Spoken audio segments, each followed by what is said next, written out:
Dans cette partie, on commence le problème de l'intersection de deux droites. Dans l'absolu, les positions relatives de deux droites dans le plan sont connues. Soit les deux droites sont parallèles, soit séquentes. Et dans le parallélisme, soit ils sont parallèles sans point d'intersection, soit parallèles avec des points d'intersection, c'est-à-dire confondus. Donc finalement, on a trois positions relatives.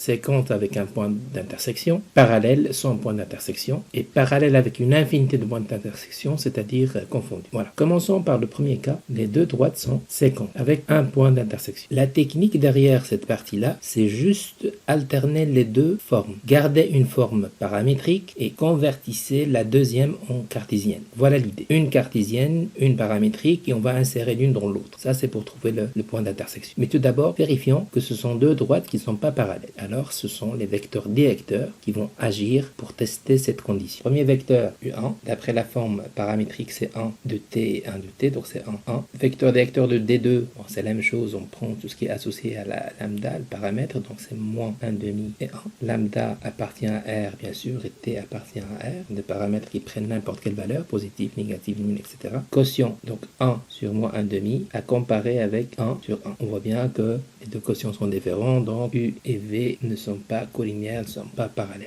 Maintenant, pour chercher le point d'intersection, l'idée la plus simple, c'est de convertir une droite en cartésienne et de gérer un seul paramètre qui reste. Par exemple, je vais convertir D2, première étape, D2 en cartésienne. Pour cela, il suffit d'isoler le lambda. Alors, lambda est déjà isolé avec Y en deuxième équation. J'isole le lambda dans la première équation, donc ça va faire 2x égale 7 moins lambda, donc lambda égale 7 moins 2x et lambda égale y.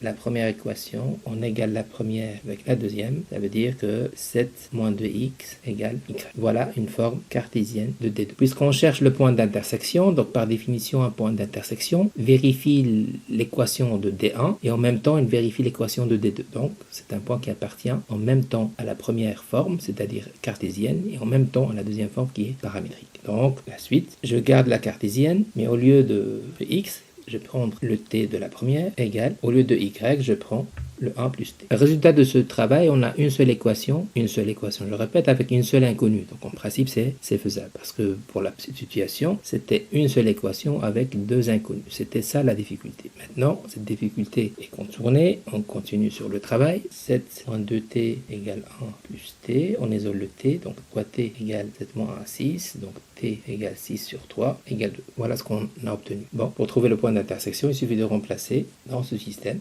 Donc notre point d'intersection, je vais noter i. Ses coordonnées sont x égale t, c'est 2, et 2 plus 1, c'est 3. Donc i, c'est le point 2, et voilà le point d'intersection. Alors je répète, tout d'abord on commence par vérifier que les deux vecteurs directeurs ne sont pas collinéaires. Ensuite on convertit une équation paramétrique en une cartésienne, et on joue avec un seul paramètre, et on remplace à la fin dans l'équation paramétrique pour trouver le point d'intersection.